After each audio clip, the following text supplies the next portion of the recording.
Stigler começa pela fotografia, utilizando o famoso A Câmara Clara, de Roland Barthes. A fotografia é uma conjugação de realidade, em que o passado se mostra exatamente como foi. Há uma certeza que supera a pintura, pois a certeza de que o referente efetivamente existiu. Essa conjunção, contudo, ainda é um passado diferido, que vem como fantasma, passado que se presentifica com atraso. A fotografia demonstra com isso que a techné dá o tempo, ao mesmo tempo em que casa a incerteza no coração da certeza, a partir do punctum. A ortoteses, assim, embora padrão de orientação baseado na memória direta, reta, carrega consigo um ponto de indeterminação na sua própria constituição como tal. O que faz a certeza, faz também a incerteza. E agora, como é que eu vou transformar isso numa aula? Estou maquinando aqui de que forma eu posso introduzir para vocês os volumes 1 e 2 de La Technique et le Temps, a técnica e o tempo, a desorientação, volume 2, e o tempo do cinema, volume 3. Vamos tentar.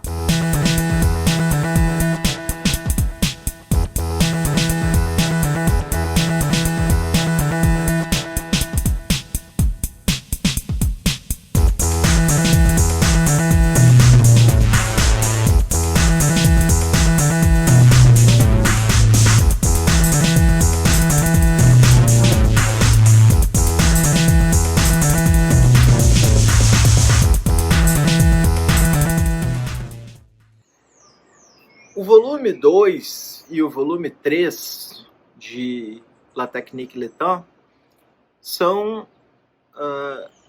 esforços de construção de uma certa metodologia que vai percorrer, de agora em diante, todos os escritos de filosofia social de Stigler.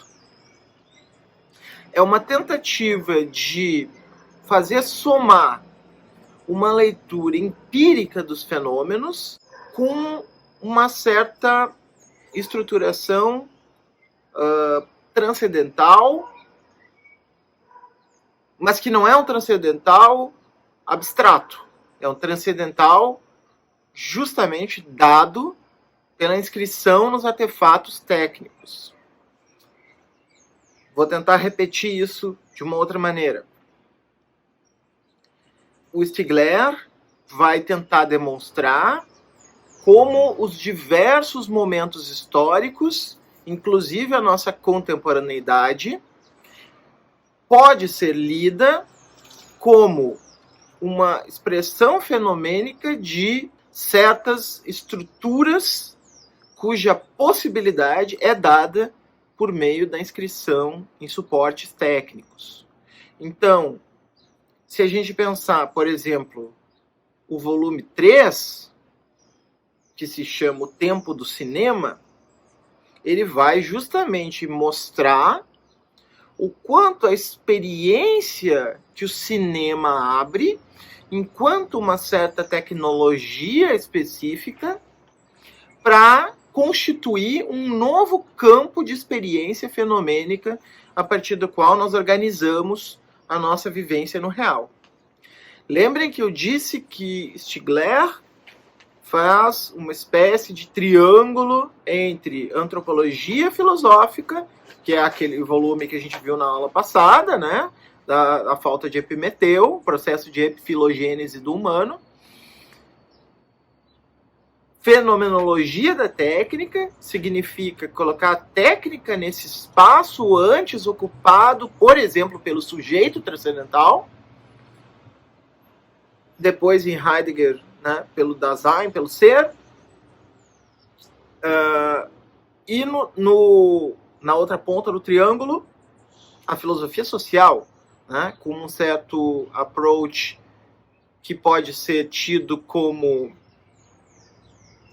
uma leitura conjuntural, mas cujas bases se dá a partir dessa fenomenologia da técnica.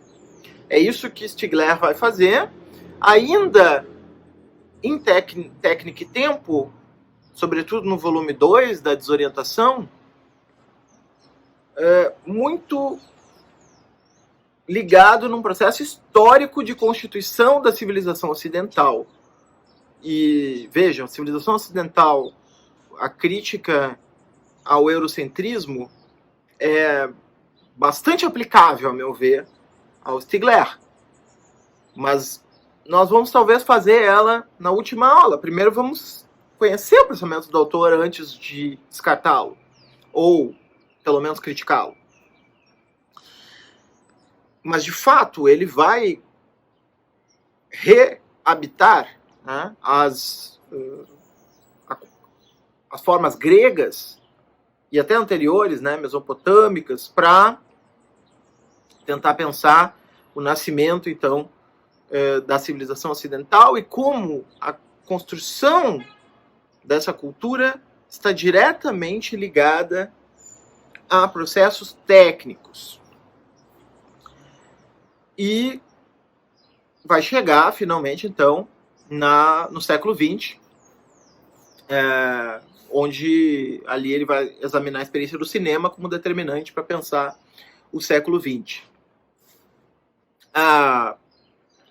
Então, o volume 2, A Desorientação. Em primeiro lugar, ele vai fazer todo um discurso acerca da fotografia, que foi isso que eu citei aqui na introdução, um trecho do meu artigo, em que ele vai tentar recuperar o Barthes a partir da fotografia, para mostrar que a fotografia ela permite uma certa experiência de rememoração, que é uma experiência que a nossa memória neurológica não nos dá. Nós não conseguimos recuperar um momento tal como exatamente ele aconteceu. A nossa memória neurológica é sempre uma memória reconstrutiva. Não é à toa que surge agora todo esse campo que interessa ao direito, à psicologia do testemunho, sobretudo, né? Que é o campo das falsas memórias, né? Que é descoberto a partir, então, desse avanço nas ciências da memória que vão perceber o caráter reconstrutivo das memórias. Mas a fotografia, ela consegue congelar um instante e transmiti-lo exatamente como ele foi. De tal modo que, como naquele filme do Antonioni, Blow Up, o sujeito vai decompondo, ou melhor, recompondo, né, o quadro geral da fotografia que ele tirou e vai descobrir que está ali registrado algo que o olho não viu, né? O Walter Benjamin, como vocês sabem, também tem vários escritos, né, acerca da fotografia, mas o Barthes escolhe o Stigler escolhe o Barthes. Então, a fotografia ela mostra como a possibilidade tecnológica abre uma certa exteriorização da memória que pode então se inscrever em artefatos técnicos. E a fotografia também mostra que a noção de exatidão, por exemplo, quando a gente fala de ciências exatas, eu sei que a Tatiana Roque, entre outros, da filosofia da matemática, dizia uma maneira errada de pensar a matemática a partir da ideia de ciência exata, mas a própria ideia de exatidão, ela nasce a partir da possibilidade de certos suportes tecnológicos de produzirem essa exatidão. Então, a exatidão não existia antes desse transporte que os suportes técnicos procedem. A exatidão é co-constituída por esses suportes, de uma tal maneira que esse processo Stigler vai chamar, inspirado em Simondon, de transdutivo. Tá? Transdutivo, como um processo em que há uma espécie de uma passagem mediada pela tecnologia que abre um certo campo de possibilidades que não estava dado de antemão. Então a gente tem que esquecer aquela ideia de que as racionalidades, as ideias, então nesse sentido, né, de racionalidade, os conceitos, eles já estavam dados e a tecnologia foi lá e os executou. A gente tem que esquecer, mais uma vez, a ideia do sujeito no comando desse processo transdutivo. É na imanência do processo que esses conceitos emergem, justamente a partir das possibilidades que a tecnologia abre. Esses conceitos, eles não estão dados de antemão. E é isso que a desorientação vai mostrar. Ao mesmo tempo, como mostra o Barthes a partir da ideia do punctum, existe sempre um ponto de indeterminação que essas tecnologias de exatidão vão abrir. E aqui a gente entra, então, na segunda parte, que é a parte, eu acho que mais... é uma parte bem importante do livro, né? Em que ele vai fazer uma espécie de história contrapelo da escritura, diferente da maneira como Derrida vai trabalhar. O que Derrida na gramatologia, ele vai de alguma maneira mostrar que nós estamos numa transição epocal, saindo da época da escrita linear, a época da linha, e da escrita fonocêntrica, que é a escrita fonética, para uma outra modalidade cuja antevisão nós não conseguimos descrever, a não ser sob uma forma monstruosa. É isso que diz Derrida. Claro que hoje a gente tem memética, a gente tem as múltiplas colagens que são feitas como parte da cultura de internet. A gente tem o TikTok, né, como toda uma outra linguagem que atinge a juventude. Muito diferente da forma linear e fonocêntrica. Tudo isso pode ir na conta dessas ideias de Derrida.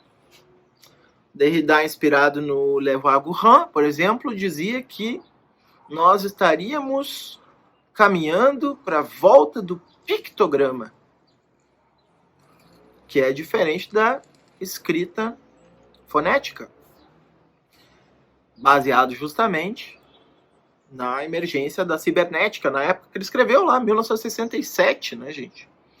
Muito antes de internet estourar.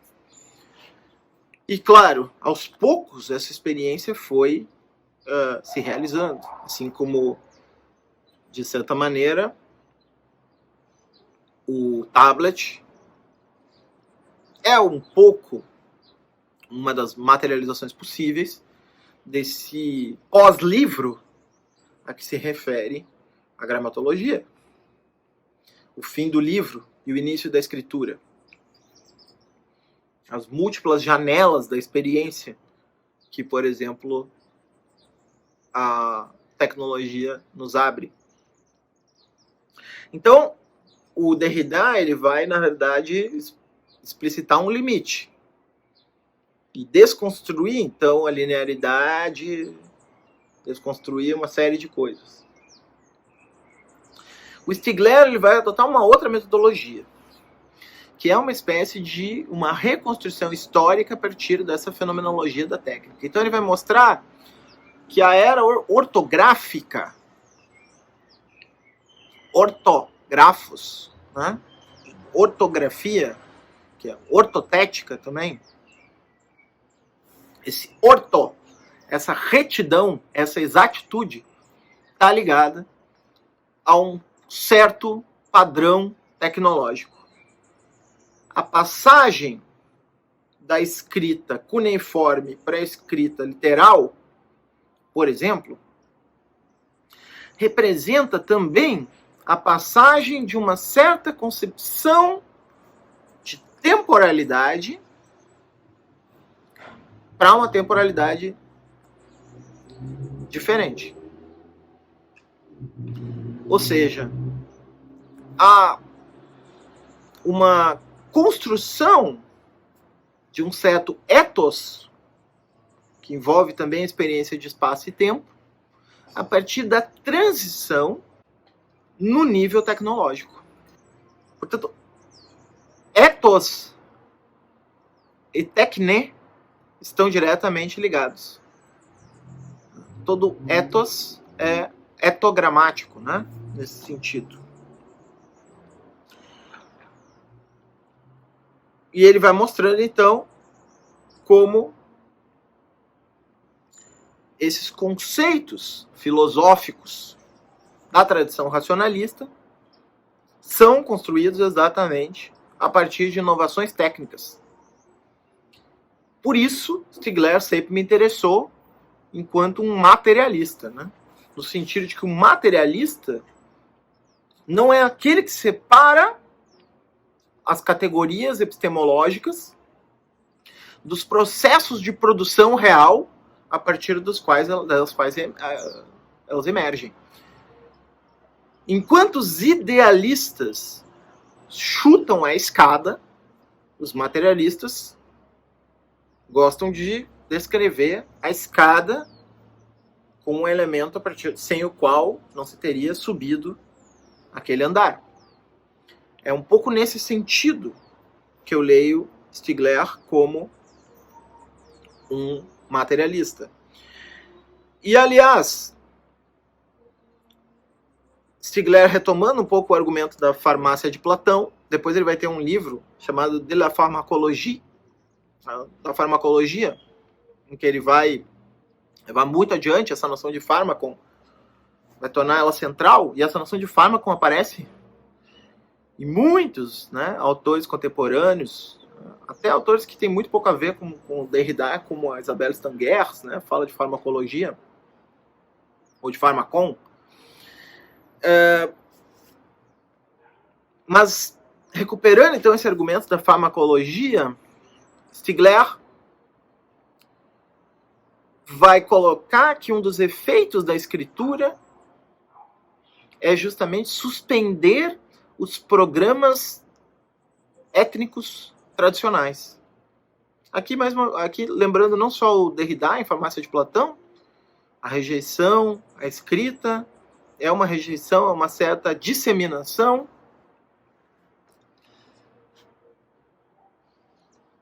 uma tentativa de reafirmação da presença contra esse efeito dispersivo da disseminação que a escrita produz, como até ressoa também um pouco Marx, quando Marx coloca do efeito corrosivo do capitalismo em relação às velhas tradições. E o Stigler ele vai mostrar que com a escrita ortográfica há uma suspensão dos programas tradicionais por meio da entrada dessa nova maneira de colocar problemas, dada pela tecnologia. Então, o logos, né, aquela transição do mitos para o logos, que caracteriza a visão tradicional da filosofia, né? Momento de transição da mitologia grega para a filosofia grega, momento platônico de separação entre mitos e logos, estaria diretamente conectada à escrita ortográfica. A noção do orto, dada pela possibilidade de materializar na escrita as ideias, teria aberto a possibilidade de uma separação em relação ao ethos mitológico anterior. E daí novas ideias teriam se colocado, né? Inclusive a ideia das ideias, né? No caso de Platão.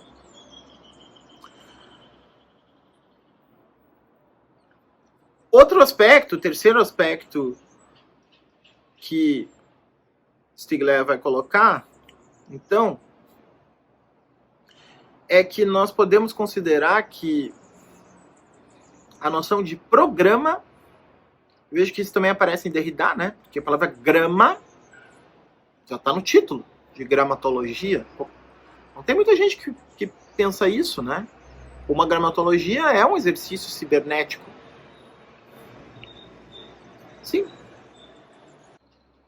O programa é uma noção que pode ser considerada como sincronizada com os artefatos técnicos. Significa que cada tradição vai ser também, num certo sentido, uma programação étnica. E a introdução dos artefatos técnicos costuma produzir sobre essas culturas, esse ambiente interno, para a gente lembrar o Leroy Gorin, costuma produzir a desorientação. Mas vejam que a desorientação, ela não é derivada, ela é original, né? A gente já está desde sempre na desorientação, os programas tentam organizar essa desorientação e depois são redesorientados por inovações técnicas, né? Então existe aí uma espécie de processo, eu não vou dizer dialético, porque não é a palavra que Stigler usa, e ele não é dialético, mas existe um processo aí transdutivo, vamos dizer, né? De constante reorganização da programação das sociedades a partir dessa integração entre o aspecto tecnológico e o aspecto social, étnico. E aí, na última parte, ele vai falar então do cinema e agora eu já estou confuso se isso está no volume 2 ou no volume 3. Não, o cinema com certeza está, mas isso que eu vou falar na sequência do cinema. Eu acho que não importa, né? Eu estou convidando vocês para ler os 3 e a ordem não é tão importante. Então, no tempo do cinema, ele vai destacar então uma nova memória que vai surgir, que é a possibilidade de uma memória em movimento. E vai recuperar, então, a fenomenologia russeliana para falar das experiências da memória. Como vocês sabem, o Husserl dividia, né, a memória em retenções e protensões. Né? As retenções são aquilo que do passado fica e as protensões são as antecipações. Né? E a gente estaria constantemente fazendo a experiência numa economia entre retenções e protensões. Por isso que quando a gente, por exemplo, vai ler um texto que a gente mesmo escreve, a gente às vezes enxerga palavras que não estão escritas lá, né? Isso é bom sempre dar o seu texto para alguém ler, porque a gente faz protensões sobre o texto, a gente não só retém o que está escrito. Né? E só que Husserl falava de retenções primárias e secundárias. E o Stigler vai falar que existe outro tipo de retenção que teria ficado ofuscada em Husserl, que seria justamente a retenção terciária. Retenção terciária, que é a retenção tecnológica, da memória exossomática, extracorpórea. E Ele vai então retomar a origem da geometria de Derrida, o texto, né, de introdução da origem da geometria em Derrida,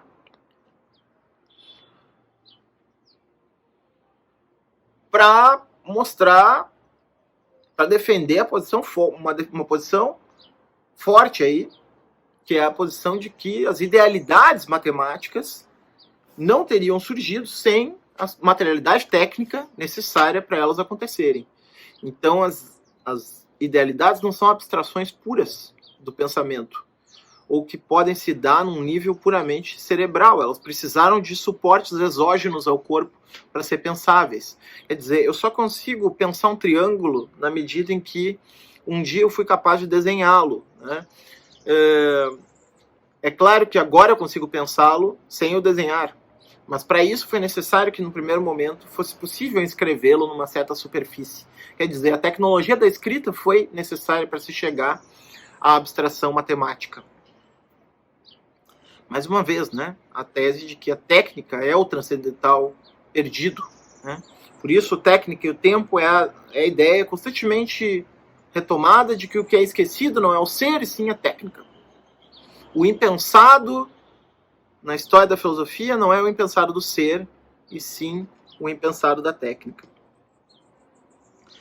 E o que o Stigler termina falando, abrindo todo o campo que ele vai desenvolver na sua filosofia seguinte, né?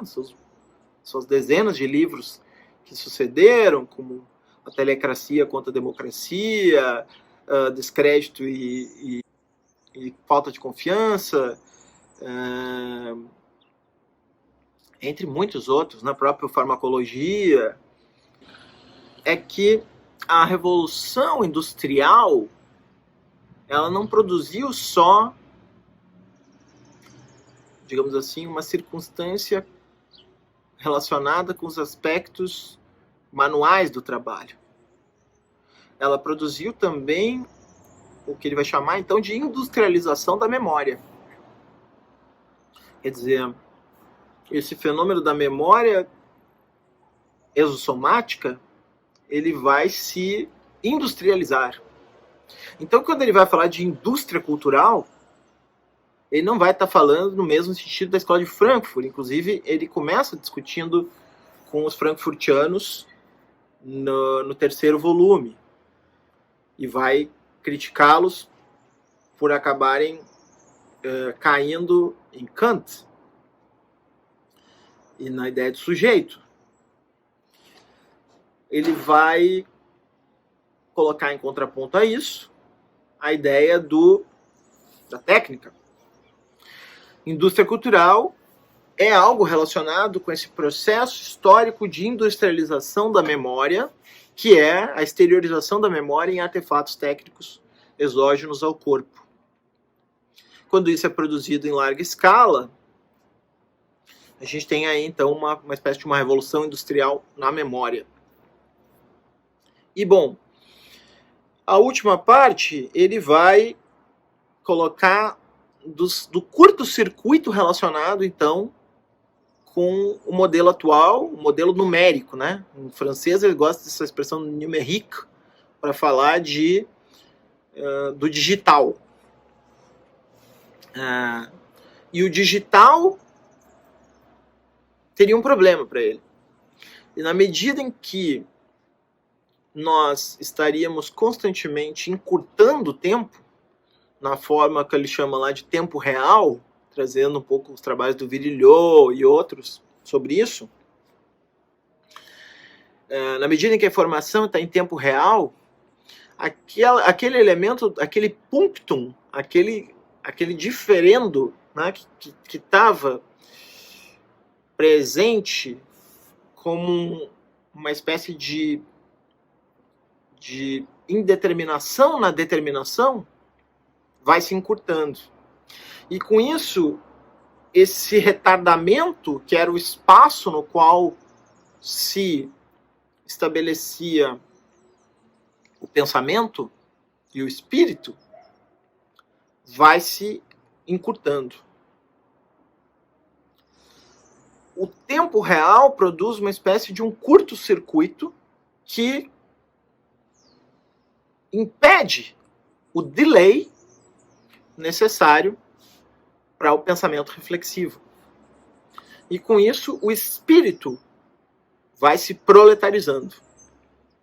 Ele vai se tornando cada vez mais uma espécie de recipiente passivo desse processo de industrialização da memória, produzido pelas indústrias culturais que estão a serviço do capitalismo. E aí, em cima disso, ele vai construir a sua filosofia social posterior. É isso. Foi o jeito que eu encontrei de falar sobre isso.